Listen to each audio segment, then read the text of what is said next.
All right, wonderful. So a quick agenda. So we're going to do just a little bit of a welcome, some introductions. Then we're going to talk a little bit about what is SALDEE and what makes it unique. We're going to talk about our plans to administer SALDEE tasks to some of your students in your class and talk about some next steps and things that we'll need your help with. All right, so this is our project team. I'm Marta, this is Naya.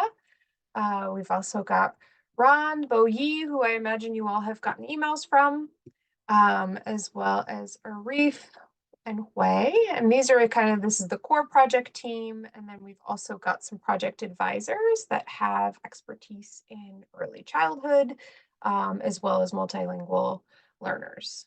So this is Erica, Sarah, and Carrie.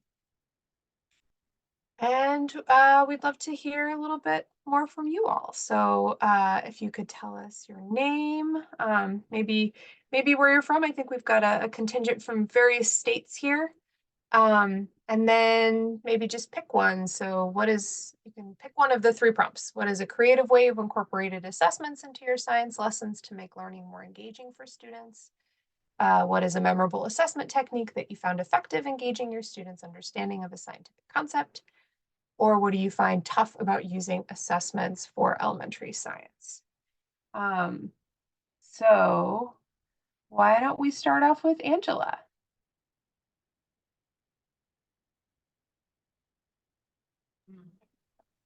Okay, you want to know where I work in District of Columbia. And I work at a small parochial school, and I am the primary science teacher for kindergarten through 5th grade. So for 1st grade, a memorable assessment technique, depending on when it is in the year. A lot of 1st graders can't really read at the beginning. So often it will be asking them to, like when we'll study insects, for example, and I will ask them to draw the insect as compared to a spider, so that they can do 3 body parts as compared to 2 body parts, 6 legs as compared to 8 legs, antenna, no antenna, that kind of thing. So it doesn't involve reading at that point, but there is a way to assess whether or not there's any comprehension on what we talked about. So that's great. I love that. Thank you for sharing. Let's go to Kathy. I'm kind of going in the order that you all appear on my Zoom. Hi, I'm Kathy Kennedy. I teach in New Jersey at an independent school, and I am the K-4 science teacher. So it's a special in our structure, but I am the dedicated science teacher. I'm trying to think of particularly in the lower elementary school classes, it's primarily formative assessments, that I use. And I like the Page-Keeley probes. But considering we have emerging readers or writers, I like to do it sometimes as group activities, like for like states of matter, like is it a solid or a liquid? We'll do a card sort into what pile, like maybe it should be, and the kids have to discuss why, justify why they've put it into particular piles. So I'm very curious to see, typically you can predict that most students will think things that you pour, like sugar or sand, with the size of it, so it creates that entry point to discuss how we know. Though some kids are like, well, my dad puts sugar in his coffee and he says it's a hot liquid, so that's why it's a liquid. But that's the way I incorporate assessment. So I would say it's primarily formative in nature. Great, thank you. Thank you for sharing. All right, Jennifer. Hi, I am a first grade teacher in a public school in Vancouver, Washington. So science is one thing I teach in a day and a list of other things that I teach. So I'm a little bit envious of some of the others who have spoken. I come from a science background, so my undergraduate work was in science, and then I pursued a master's in teaching. So I have a lot of enthusiasm for science and not a lot of time to teach it. But and again, because I'm only first grade, I'm very aware and connecting to these statements about formative assessments and very verbal, conversational, especially at the beginning of the year. But one of the ways that I incite their excitement for science and assess them through it is an experiment right at the beginning with my lab coat on about raisins and 7-Up and such. And that assessment is very verbal and involving what do you think is going to happen? What do you already know about these elements? It is a great entry point into their enthusiasm for the scientific thinking that goes on throughout the year. So that one catches my attention because it catches theirs. Some of the science that we teach after the fact is not as exciting as this hands-on experiment that they feel right at the beginning. Great. Thank you so much for sharing. All right, Lisa.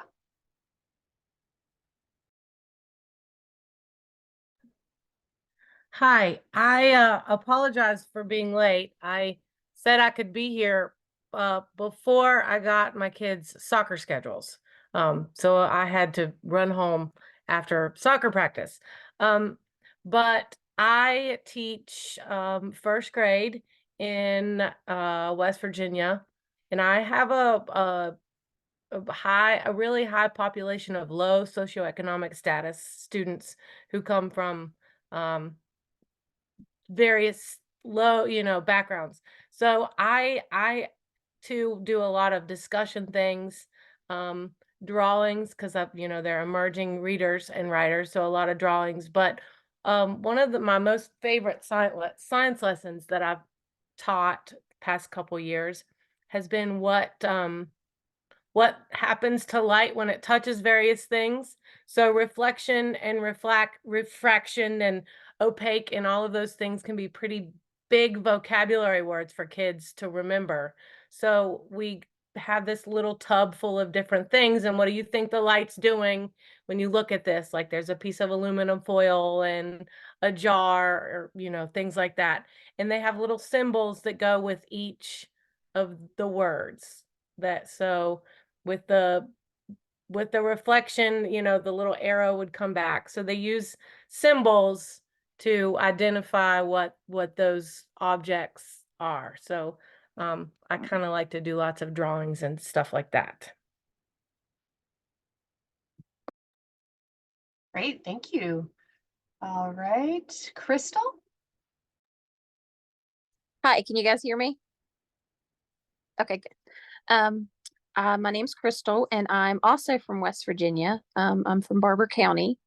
I'm a first grade teacher, and I'm one of those that teaches all subjects. Again, I was envious, just like Jennifer, where, some of the teachers only got to focus on science. My undergrad was in chemistry, biology, had a big, strong background in that, and then went into teaching. But I find probably the toughest thing I find about assessments with elementary is trying to get them to remember the terms or vocabulary that you're using, and trying to find ways to help them remember those concepts. I think is the biggest challenge I have found, and finding the time to squeeze in everything. Like I said, I have a big science background, so I really like that, but there just never seems like there's enough time in the day to get it all in. Yeah, absolutely. Well, thank you all so much for sharing and for being here. So, Martha, yeah, really, shall we also introduce ourselves a little bit? I know you gave just a little picture, but just so that they know we're not. Yeah, absolutely. Do you want to start? Sure, I'll start. I'm Naya Alazia. You saw my picture in the beginning. I'm the PI of the project. I'm a principal education researcher at SRI. I've been at SRI for about 10 years. Before that, I was a professor in science education or in STEM education for pre-service teachers in secondary and elementary teaching. My background, similar to you all, is in the sciences. I have my bachelor's in organismic biology and ecology and evolution, and a master's in ecology and evolutionary science. My PhD is in science education, so it was a really nice way to bring all of these things together. And like you were all saying, it's hard as a scientist and a science educator to see not a lot of time being dedicated to science in the elementary grades, which is where they're doing a lot of their formative learning and a lot of their developmental learning is happening at this age. And it's actually the best time to start developing their thinking and their speech and the way they talk about science versus waiting till they're in high school. So this project is actually really nice for us to start digging into that and creating opportunities and resources for teachers to start doing that. So nice to meet you all and look forward to talking more today. Yeah, I think I'm the only one here without like a something. I have a psychology background, which psychologists fancy themselves scientists, but it's a little different than hard sciences. I started out actually as a math teacher. I taught high school math and then decided to get my PhD in psychology to kind of better understand how people solve math problems. And I have sort of explored that in people of all ages, so adults down to like little 6 months old kiddos, and can they tell quantities apart, before obviously they can speak or do much of anything. So I am relatively new to SRI. I started a little over a year ago. And before that, I was teaching at Rutgers University, and I was so mostly with undergraduates, teaching research methods and sort of the scientific process. So the science is definitely near and dear to my heart. And yeah, I'm excited to be here with you all. Okay, so just to give you a sense of, kind of the three things we're hoping that you can get out of this PD session here. So we're gonna talk a little bit more about this SALDEE assessment, what it is, what makes it kind of different from other assessments for this grade level. We're gonna talk more about the plan for administering some of the SALDEE tasks to your students. And we're gonna talk about some next steps. So those are our 3 points for this session. So show of hands, did we all get a chance to take a look at the video? Yes, yes, yes. Did anyone not? Yes. Okay. No shame if you didn't. It's short. It's only about like 4 minutes, and I think it kind of covers a lot of what I've heard echoed here, as far as the where the need for SALDEE kind of came from. The idea for this project, right, is how do you assess science concepts in young children who are still developing language and are at different levels, different sort of places in their language development. So if you haven't, I encourage you to watch the video. I think you all have, but we wanted to kind of hold the space for if there were any questions that you all had in watching the video, in terms of sort of, what our goals are here with the SALDEE project. Any thoughts that you had?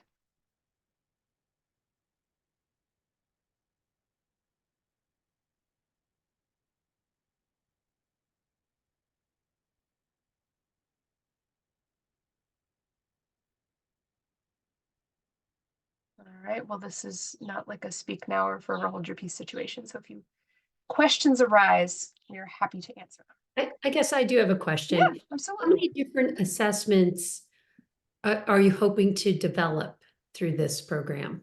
Or is that in particular stages? Yeah, so we currently have, and I correct me if I'm wrong, 18 tasks. but that's sort of like a first pass of kind of developing some sort of like example tasks that we can sort of show, hey, look, here are these tasks. We're testing them out with teachers and students, you know, they're going to be teacher and student approved. And you know, the part of the goal of having you all here and administering these tests to your students is to, you know, refine this first batch of tasks. So it's kind of this process where we've kind of got this first batch, and then hopefully we'll be able to create more. But Naya, I'm not sure if we have sort of a bigger number in mind. Yeah, the idea is to have a set of tasks for every performance expectation in all three domains of science for first grade. So right now, as Martha was saying, we have about 18 tasks. I think we have 2 per PE at the moment.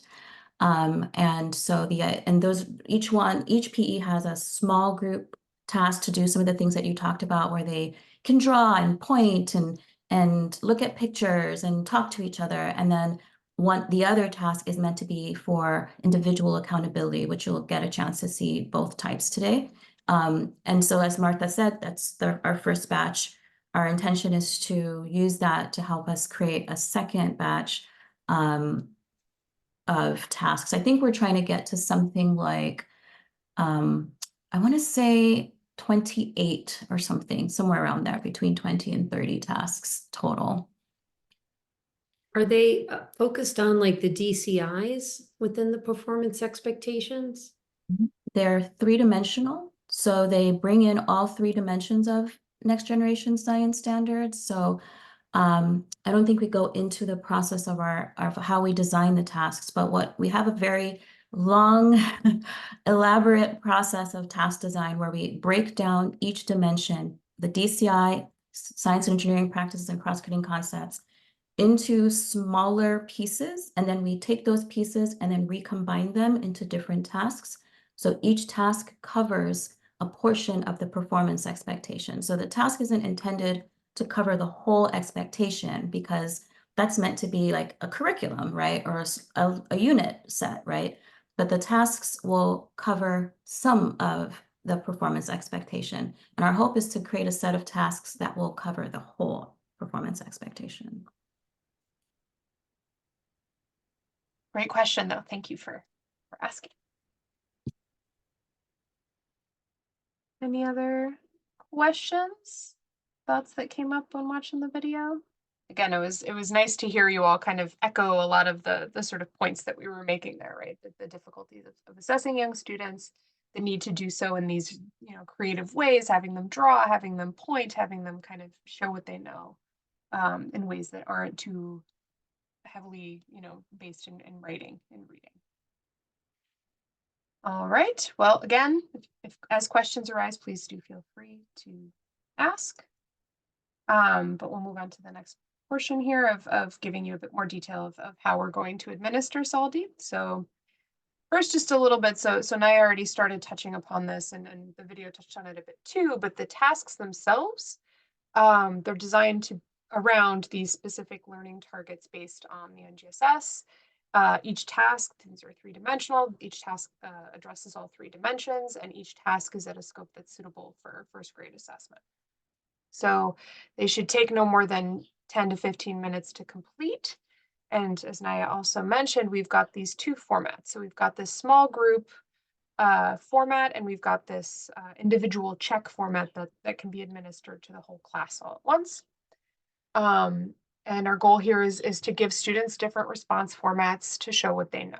So open-ended prompts, they can draw, they can sort of verbalize, they can speak, they can point. We've got some multiple choice where they circle things. We've got some matching, but always trying to be mindful of you know, the developmental appropriateness and the sort of not relying too heavily on literacy and language. So these 2 formats, the small group and individual check, the small group is I think this was you, Kathy. Someone was describing that you have the students kind of discuss amongst themselves, right? And so it encourages interaction. Students get to interact with each other in these small groups. It encourages expression, some peer-to-peer learning, and these are all meant to be formative assessments also, right? I think Kathy, you also touched on that, right? That's the goal of the SALDEE assessments. And then we've got these individual check format tasks that are more focused on an individual student's sort of accountability and what that one student knows, right? And those can be administered in the whole class format, as I mentioned. And so this is just a little bit more detail on that. So the small group, we're sort of designed with thinking in terms of 2 to 4 students per group. They can be administered before the individual checks. And this again kind of is a way to ease students into this assessment, right? They can talk to each other. They can kind of, you know, there's this peer-to-peer learning component. And then, you know, we were thinking that this would sort of precede the individual checks, that you can then sort of administer those to the whole class as an individual accountability check. And in this small group format, you know, teachers can support the conversations that students are having. So the tasks will feature some guidance for teachers in terms of, you know, follow-up questions, probing questions you might want to ask as students are kind of talking amongst themselves and discussing as a group. And this also provides the opportunity for real-time feedback as students are going through the tasks. Whereas the individual checks, again, can be administered to the whole class and support teachers in providing feedback to specific students about, you know, what that student does or does not understand about a particular concept. All right, so this the next set of slides here are just kind of giving you a sense of you know, the types of questions. So we've got some multiple choice items, right? So the students might be circling pictures or circling yes, no, circling, you know, some sentences here. There's some matching items, right? So students, you know, match a picture to a word or match, this is like the reflection refraction assessment that Lisa, that you were talking about, and in terms of, you know, matching the glass to the shadow that it generates or doesn't. There are some written assessments. So there's a little bit of writing, and there's drawing. We often include things like sentence starters, sentence stems to kind of support students in their writing. But this is just kind of a quick, hey, here are some examples of how we give students opportunities to respond in these assessment items. This is a little bit, you won't need to think too much about this yet because we will be the ones administering for the first sort of pass. But each task has these 3 components. So there's a teacher administration guide that has sort of a script, has some, you know, just how to set up the class, how to prepare things, you know, all the materials you'll need, etc. There's a student worksheet, that's the student facing piece. So you all would have had have seen the 2 tasks that we sent out. Those were the student worksheets that accompany those tasks. And then there's also a scoring rubric where we kind of look at the, you know, possible responses that a student can give and what that might tell us about what the student understands about that particular science concept. So these are the 3 pieces. And then other things you might see, you know, there might be some reading, there might be some videos, some images, there might be a teacher demonstration or the use of manipulatives. Again, some of this kind of depends on the format of the tasks, right? The whole class tasks are less likely to use manipulatives. Those are generally sort of more geared towards these small group tasks where students can interact with the materials and you know, discuss amongst themselves. All right. So before we try out the tasks, do you have any questions about just what we've sort of shown you so far? It's meant to be just an overview of what the tasks are like and the parts of them. This is kind of the piece we're most excited about, is having you guys actually try out a task.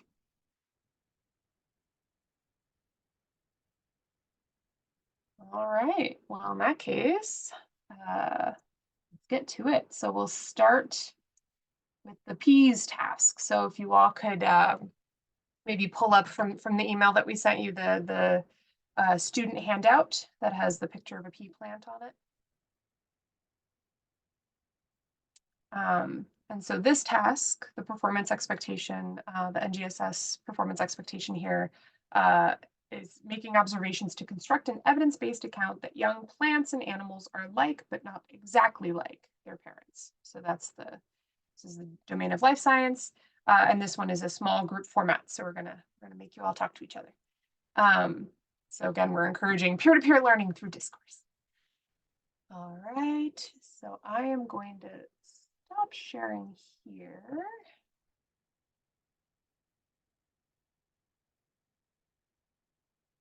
And share my other screen. As you all are pulling that up.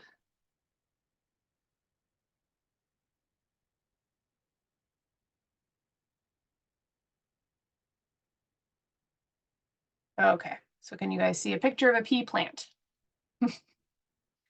Wonderful. All right, does everyone have the worksheet sort of handy in front of them? All right, so I'm gonna ask you all to put on your teacher hats. And this is again a small group task, so there's gonna be some prompts for discussion. And yeah, just try to see this task through the eyes of your first graders. And we're excited to hear what you think about it. All right. Hello, students. So this is a picture of a pea plant. And I want you to work together with your group to fill in the names of the different parts of the pea plant. So there's stem, flower, roots, leaves, and pea pod. So take a moment and work with your group mates to fill in the names of the different parts of the pea plant.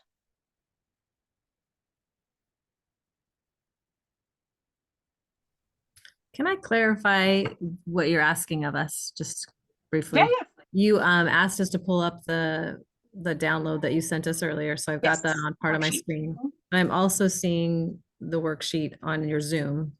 Am I supposed to be trying to enable editing on the one that you sent us?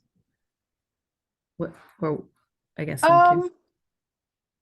So I think you're just seeing you're seeing the PowerPoint of my pea plant, right? With the arrows pointing to the pieces. So all Yeah, I've done here, so, as a teacher, you might, sort of put on the board or sort of have in front of you the same picture, right, that your students are seeing. right. So yeah, So you're but you're presenting. mostly looking at the worksheet Okay, in terms okay. of, I can yeah. I see the same thing on mine as yours, so I was confused if I'm supposed to be doing something differently than watching you, but I can just be a student right now and listen to you. Is that correct? Yes. Okay, And thank you. working together with your group mates to label the parts of the pea plant. So I think what Martha's trying to say is Martha, did you want them to do it by themselves first or start as a group right now? So the idea is that students would sort of work together on this piece too, Right. to sort of help each other fill in the gaps, as it Right. were. And then, spoiler alert, we're going to talk about it as a class. To sort of make sure this first piece is basically to give students the vocabulary that they need. So as a teacher, I would leave this on the screen or projected or in front of students so that they had the pieces of the pea plant in front of them so that they could use those words as needed for the task. So I think in this moment, everyone, you can unmute yourself and talk to each other about what you think the different parts of the plant are. Is that right, Martha? Yeah. Okay, yeah, so you could go ahead and unmute yourself and you can just sort of, as a student, as a first grader, discuss what each part of the plants are. So I think in your workbook, you have the name of the different components of the plant, and you can talk to each other to determine where you think they go. I'll jump in with the first grader response to roots. So at the very bottom, the hair-like looking pieces. Right. I think kids will want to go from the top down with the words, so they would look to see where the stem is. And, and do that right above the roots. I think kids are going to go for the girls are going to go right for the purple flower. Yeah, I can see, the flowers being maybe the most familiar. Right, yeah. Mm. I have a question though. Do you see this as being shown like as on an individual device in a small group, or as on like a whiteboard as to the class as a whole? So I think there's some flexibility there. I think, however your classroom is equipped to do it, we're not anticipating that teachers will have a particular kind of setup. But just again, this is sort of like easing students into the task as far as, here are the words that you're going to need to know Right. moving Okay. forward. And just this ideally would sort of remain visible in some way to students, that they would have access to it as they're completing the task, right? So that they don't, have to, it's kind of setting the stage and the foundation as far as the terminology that they'll. Okay, thank you. And Yeah. I have a question about facilitating it. Is there, Yes. like you said, there's a teacher guide. Is there like a particular script you want followed, Yes. for fidelity? Or is it here, we want you to introduce and it's up to the teacher to decide how they would roll that out? So there is a script, and you all are asking all kinds of good questions before we've gotten through the whole assessment. But Right. this piece, the idea here wasn't necessarily that students would be assessed on this piece per se. Again, if we can move on to that piece, basically, I as the teacher would we as a class would fill this in, right? So Mhm. Yeah. flower, whoa, typing, flower. This is the leaves. This is the pea pod. This is the stem. And this is the roots, right? And so students would have this available to them. Again, so we're not assessing their vocabulary. Right? We're Mhm. making sure that we're all on the same page in terms of like, these are the parts of a plant. These are the words Right. that you'll need. This is the vocabulary that you'll need for the task. To your question so- about, oh, sorry, Martha. Yeah. To your question about fidelity of implementation, I wouldn't, so there is a script. So you'll get a teacher guide that is scripted. And I think when we get to the place of piloting and feasibility testing, field testing, there we go. We will ask that you try to stick to the script as much as possible, just because it helps us get a sense of what we've done. Otherwise, there'll be too much variability. But if there are adaptations to it, we would want to know how you changed it, right? So you will be supported with some scripted material, but there is some flexibility in it for you to adapt it and give us feedback on those adaptations for your. Right. And since this is meant to sort of work with whatever curriculum you're using, right? We're not trying to be too prescriptive in terms of like, you have to have this exact classroom setup, or you have to have this exact, piece of technology to show this to students, right? Like the idea is just to somehow make the parts of the plant visible to students so that everybody has the same vocabulary, right? So yeah, I think, this question of fidelity, we definitely want everyone to be doing more or less the same thing, but we also want to leave room for flexibility as far as, every teacher is going to have a slightly different setup and a slightly different set of resources in their classroom. And we want this to be accessible to, all teachers in all classrooms, right? So yeah. All right. So today we'll be doing an activity about parents and offspring. Can anyone tell me what an offspring is?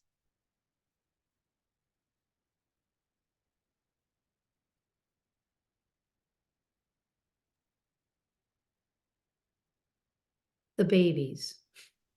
Babies, yeah, an offspring is a baby plant or animal. Animals have babies, like dogs have puppies, and plants have offspring too. So can you give me some other examples of an offspring? Kitten. Kittens, yeah. Any others?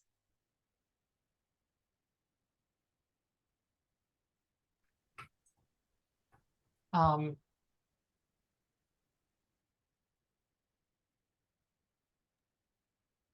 a Angela, I chick- think you're, yeah, a yeah. chick. So baby chicks, yeah, Mhm. chicks or offspring of chickens, yeah. So today you'll talk to your group about parents and offspring or babies. Okay. Look at your worksheet and find the question with the picture of the bell.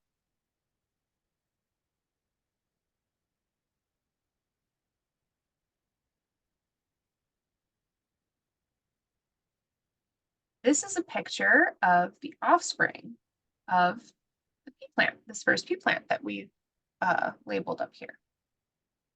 So I want you now to put a circle around two things that you notice are similar between the parent pea plant and its offspring.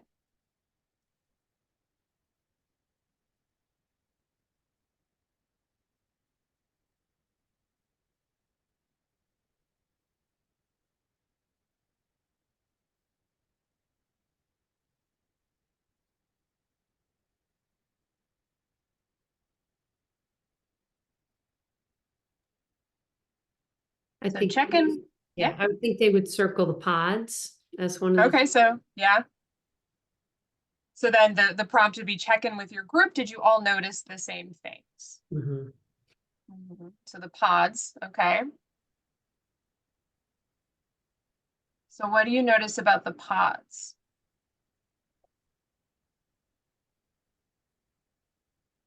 That's similar. I would expect them to say the color, the shape, the number of them, and their Mhm. location. You know, Mhm. some or all of those details. Mhm. Okay. And like the same type of answers for the leaves. Right. So sorry. Uh, so the leaves, right? The same number, same shape. Okay. So anyone else notice anything similar? What else did you circle? The flowers on the, not all the flowers, but the Mhm. purple flowers are the same. Yeah. Right? Right. So some of the flowers are the same color. Yeah.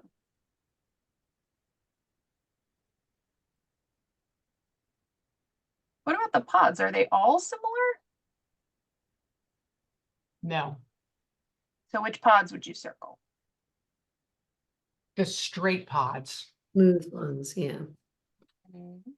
The Okay. ones that look full. Yeah. All right. So now take a look at your worksheet and find the question with the picture of the star.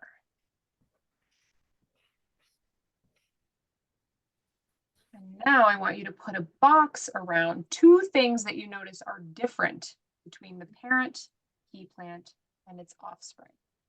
So put a box around two things that you notice are different between the parent pea plant and its offspring.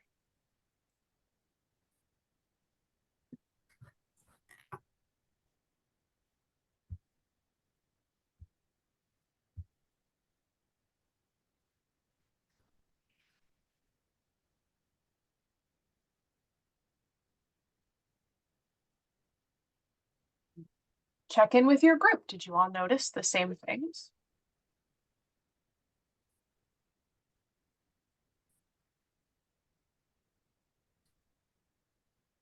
And that's when we would talk about the color. Like I noticed the color of two of the flowers on the offspring are different. Mhm. Yep. So some of the flowers have a different color. Yeah. What else? The roots are different. The roots look a little different. Yeah. I'm going to say, I don't know if anybody else will have this issue, but I know that there's going to be a big discussion about circling versus boxing or using a highlighter. Okay. So I think That's going to be like a 5-minute discussion in my classes. I know it. yeah. Well, I think, you know, that's something where if using a highlighter is maybe something more common, I think this task could be adapted that the similarities are one color highlighter and the a good differences idea. are color, right? Those kinds of adaptations to get back to this like fidelity of implementation, right? Like if that's the norm in your class, the key thing here is that you're getting students to kind of home in on these similarities and differences, right? And Okay. the specific way that they indicate those to you, that's where there's some room for flexibility. and Okay, some room perfect. yeah. All right, so now look at your worksheet and find the question with the picture of the basketball. So work together with your group to decide if you think that the parent and offspring pea plants are exactly alike. So list 2 things that you notice that you use to answer yes or no. In other words, if you answer yes, write down 2 things that made you say yes, they're exactly alike. If you said no, write down 2 things that made you say no, they're not exactly.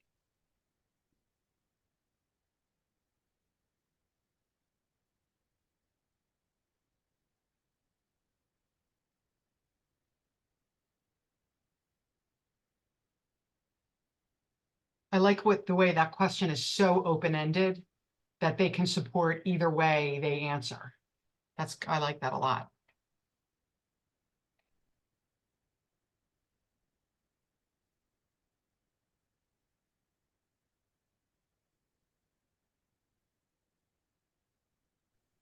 And is this the place where you find them to be shifting to individual? They're not still conversing about what they're about to write?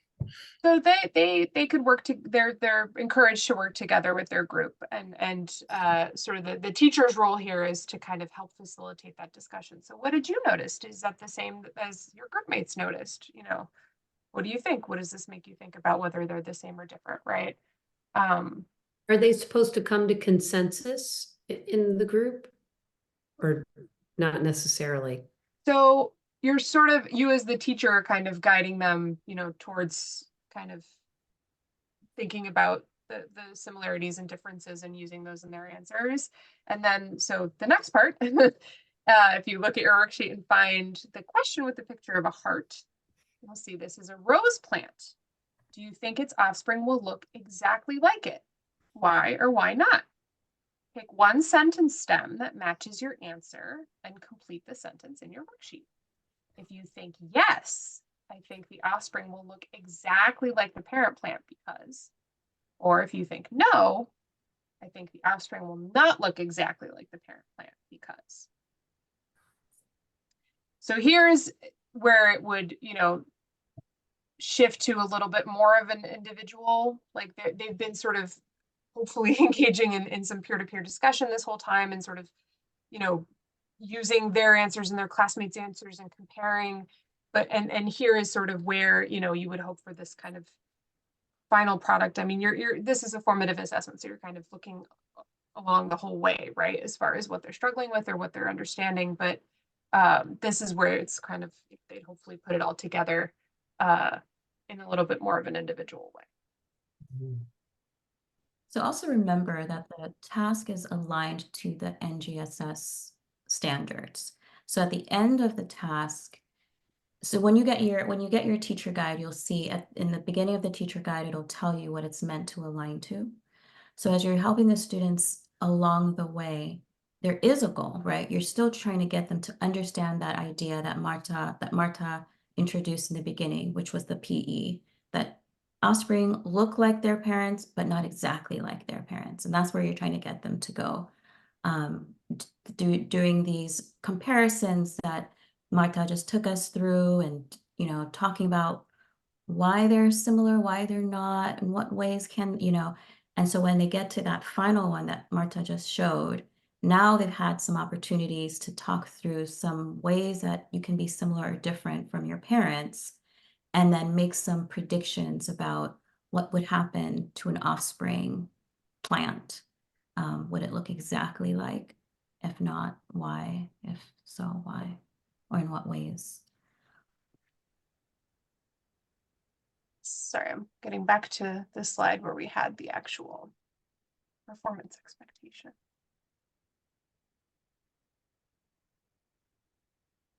Right, so here the expectation was to make observations to construct an evidence-based account that young plants and animals are like, but not exactly like their parents.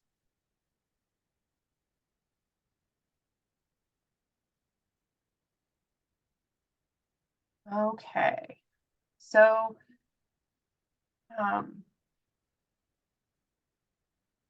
that was an example of a small group task. And then, so the other task that we had to show you all. So I think, we've covered this a little bit, so I'm going to skip through. We are very interested in hearing your thoughts and sort of getting your take on this. But in the interest of showing you guys one more task, I think maybe let's take a look at this other one. So here, this is the Earth and space science domain, and the performance expectation is using observation of the sun, moon, and stars to describe patterns that can be predicted. And this is just to show you guys, this is an individual check format. So this wouldn't be conversing in groups. This would be administered to students individually. So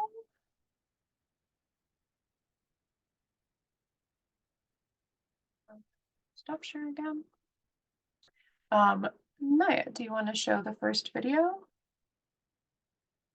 And we might not get through this whole task, but just to kind of give you guys a sense of the difference, I think is hopefully helpful.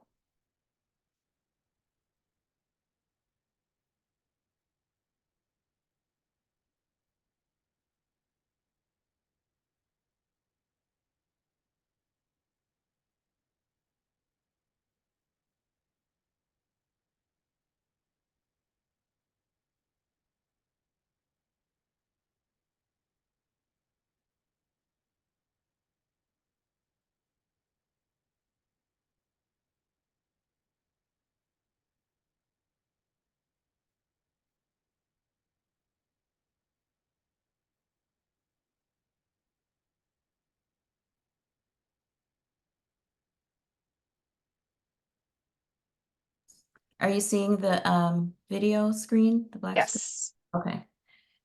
I kept showing my desktop. All right, so we are going to do an activity that looks at how the sun moves across the sky. First, I would like you to watch a video. The video shows the movement of the sun across the sky during one day. The beginning of the video is when the day starts. The end of the video is when the day ends. Pay attention to where the sun is in the sky at different times of the day.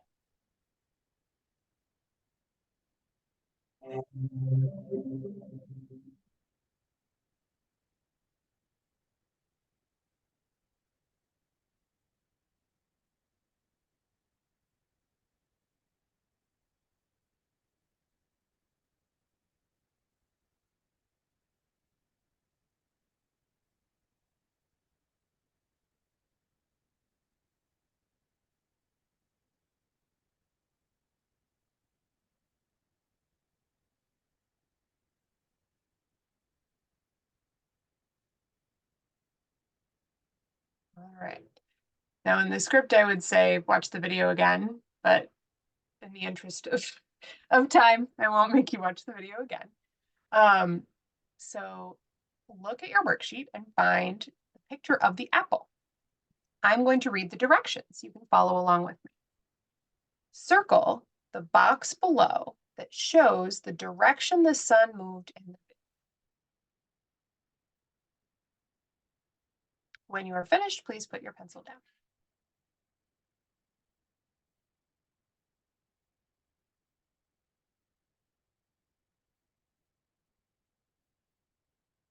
All right, Naya, you want to show the second video?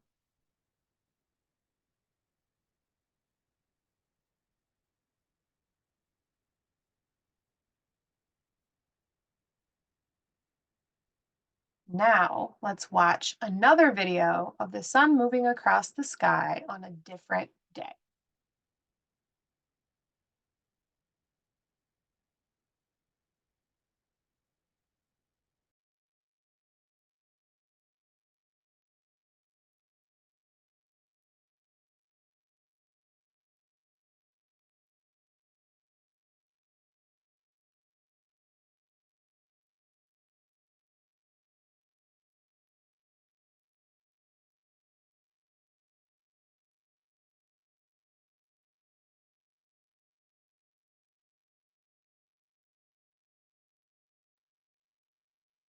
All right, and again, we encourage students to watch the video again. Look at your worksheet, find the picture of the bell. I'm going to read the directions. You can follow along with me. Was the sun moving in the same direction in both videos? Circle yes if you think the sun was moving in the same direction in both videos. Circle no if you think the sun was not moving in the same direction in both videos. When you're finished, please put your pencil down.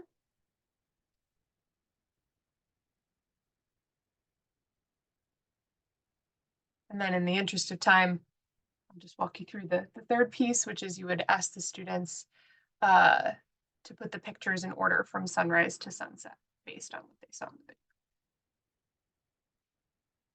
All right. So let me share my screen again.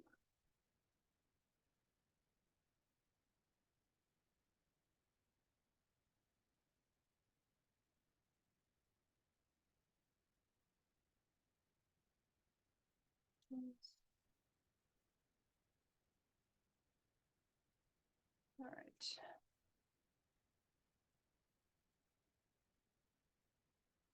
Okay. So this hopefully gave you kind of a sense of the two types of tasks, and you know, kind of our goals with each of these different task formats. So the small group and the individual check. So I just wanted to briefly, in our last couple minutes here, touch on some of the next steps. So in terms of our overall timeline, so we've got this first PD webinar here that you all are part of right now, yay. The next step will be the cognitive labs, which is basically we come to your classroom and administer some of these tasks to your students, either in small groups or, you know, the small group format or the individual check format. And this would likely be sometime in May, at the end of April, depending on scheduling. And then there'll be another professional development webinar where we'll sort of be focusing on preparing for the pilot study where you all would be administering the tasks yourselves.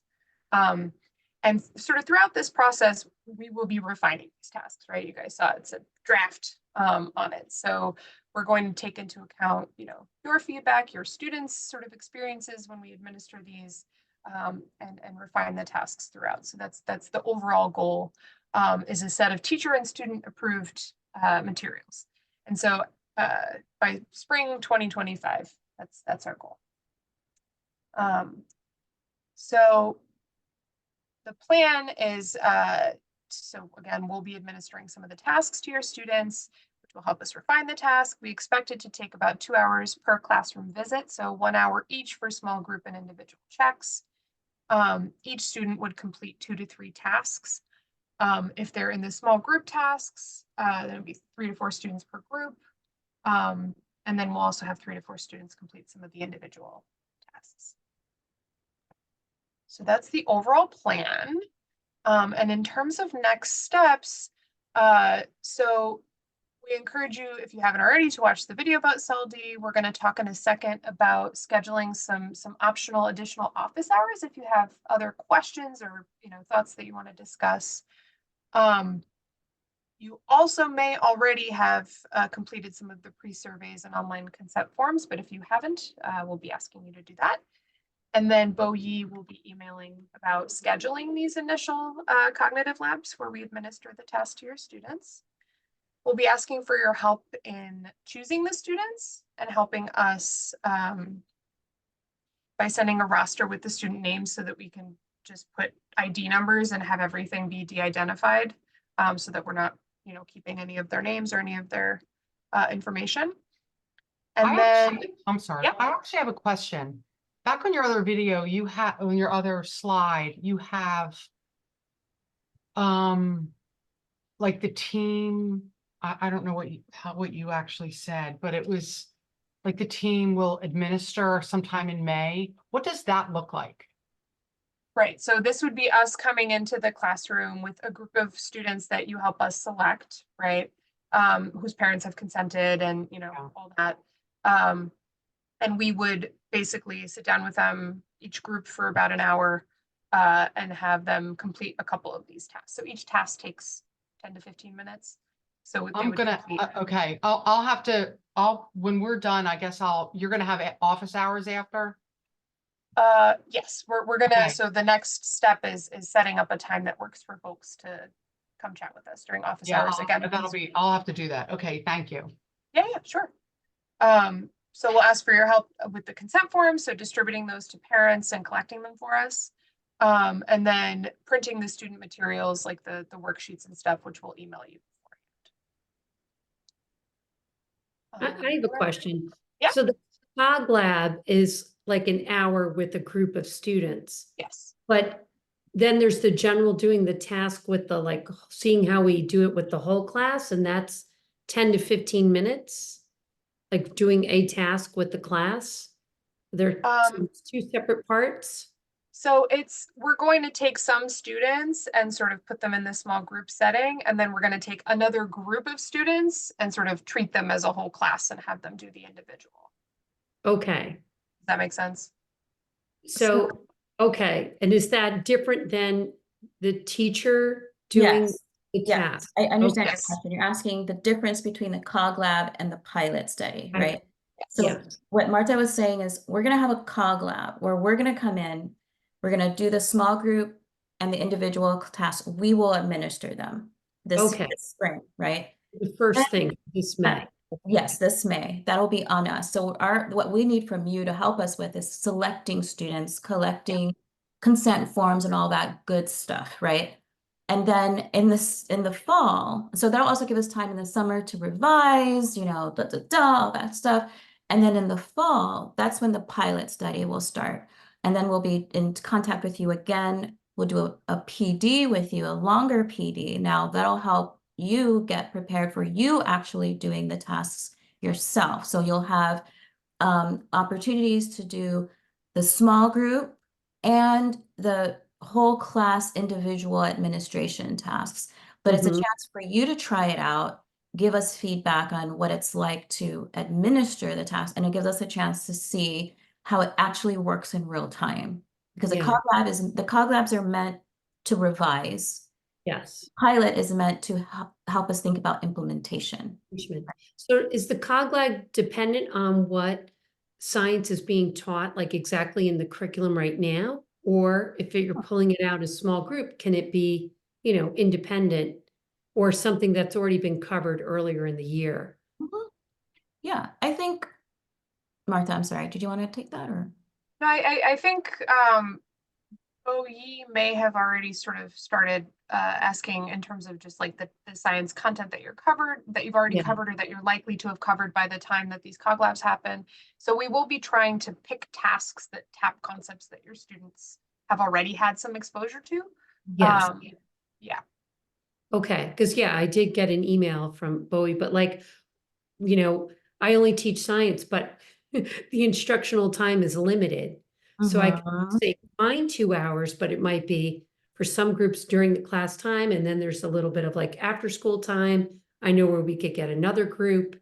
Do you know, so is there flexibility with that for the team coming out to actually find a 2-hour chunk? There, that's not going to be a continuous time period, but it could be within one day. I see what you're saying. So sort of split up the time, the 2 hours over the school day. Okay, that's a good point. I think we'll when we schedule with you, we'll have to sort of take it case by case and kind of see what folks are able to do in their classroom. When you hear from Boyi for scheduling, make sure to say that so that we can, because what we'll do is organize the time so that the visitor can organize their day according to that schedule. Yeah. Sure. Yes. Naya, can you pop this in the chat? So I want to be mindful of folks' time since we're 4 minutes over. But as discussed, we're hoping to hold an additional sort of optional office hours around your all's schedule as far as times that work for you. So we put together another little when to meet poll. If you can fill in your availability, we'll pick a time or two when most folks are available. And again, this is optional. If you have additional questions, we're also always available via email if you want to reach out to us that way. But we figured, an additional opportunities for some FaceTime to discuss things if you all are interested in that. So we could answer remaining questions, provide guidance on the tasks, all that good stuff. So that is in the chat. We will also make sure, we're sharing these slides too? Yeah. Yeah, so you'll have access to the slides or the recording. I'm not sure how exactly we're going to do it, but you'll have access to this too. So kind of look through it, watch the video again, kind of any questions we're here to answer. You'll see a variety of tasks too. So today you saw Yeah. two. There's someone mentioned using cards. There's some tasks that use cards and sorting. It was Cards. actually kind of exciting to hear you bring up some of those things. So I was like, okay, good. We're doing some of those things too. We're thinking of similar things.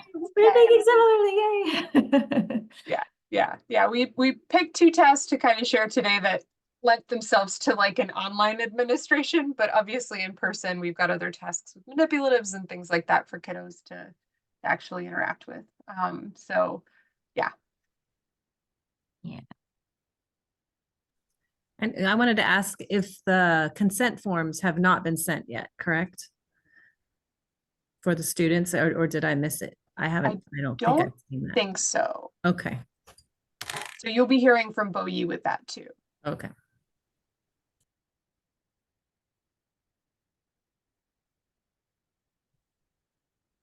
Any other questions? And we appreciate the extra 6 minutes you all stayed, especially folks on the East Coast.